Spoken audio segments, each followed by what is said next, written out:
नमस्कार. BMS second year अगततंत्र एवं विधिवैद्यक या विषयातील आज आपण जांगम विषय टॉपिकमधील मूषक विषय टॉपिकच्या नोट्स पाहणार आहोत. त्यामध्ये आपण त्याचे पर्याय, अधिष्ठान, लक्षणं आणि चिकित्सा पाहणार आहोत. अगततंत्र विषयाशी संबंधित इतर व्हिडिओसुद्धा चॅनलवर अपलोडेड आहेत, ते तुम्ही अगततंत्रच्या प्लेलिस्टमध्ये जाऊन पाहू शकता. तर मूषक विष त्याची वृद्ध वाग्भटांनी 18 विविध नावं सांगितलेली आहेत. त्याला तुम्ही पर्यायसुद्धा म्हणू शकता. त्यामध्ये लालन, चपल, पुत्रक, हसीर, शबल, चिकीर, अजिन, कपायदंत, पुलक, त्यानंतर श्वेत, कोकिळ, कपिल, असित, अरुण, कपोताब, पलित, उंदरू आणि चुचुंदर. अशा प्रकारे वृद्ध वाग्भटांनी याची 18 नावे सांगितलेली आहेत. जेवढे तुमच्या लक्षात राहतील तेवढे ठेवा. तसंही हा टॉपिक डिझायर टू नोच आहे. ह्याच्यावर क्वचितच SAQ विचारण्याचे चान्सेस आहेत. विचारला तर MCQ विचारला जाऊ शकतो.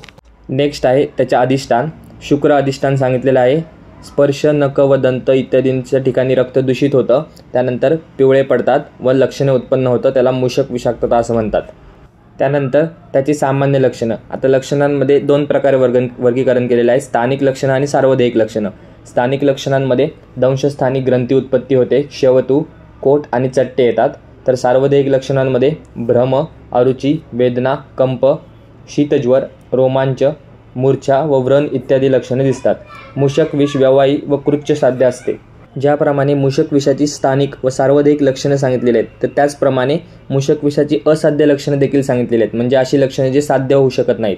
तर मूर्छा, लालास्त्राव, शोथ, क्लेद, ज्वर, शिरशूल, विवर्णता, रक्तस्त्राव, सूज, ग्रंथी इत्यादी जर लक्षणं अधिक प्रमाणात दिसत असतील तर ते विषाक्तता असाध्य असते. आता यातील लास्ट पॉईंट म्हणजे मूषक विष चिकित्सा. तर चिकित्सेमध्ये सुरुवातीला गोवरी किंवा काचेने दहन कर्म करावे, त्यामुळे कर्णिका उत्पन्न होत नाही. त्यानंतर हळद, केशर, शिरीष इत्यादींचा लेप लावावा. कर्णिका असेल तर गृहधूम, हळद, सेंदव, मंजिष्ठा इत्यादींचा लेप लावावा. त्यानंतर विषनाशक द्रव लेप करावा. तीव्र वमन द्यावे. विरेचनासाठी निशोत्तर व त्रिफळाकल्काचा वापर करावा. त्यानंतर शिरविरेचनामध्ये शिरीष काष्ट, अंजन, त्रिकटचूर्णाने अंजन द्यावे आणि मॉडर्ननुसार इंजेक्शन बेन्झाईन पेनिसिलिन, स्ट्रेप्टोमायसिन 1 mg 6 दिवसांसाठी आणि टिटॅनस टॉक्साइड.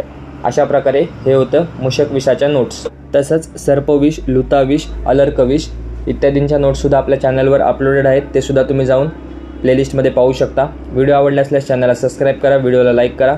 भेटूया एका नवीन व्हिडिओमध्ये नवीन टॉपिकसोबत. धन्यवाद. So guys, subscribe Ayurveda Essence for more such videos. You will get all handwritten notes here.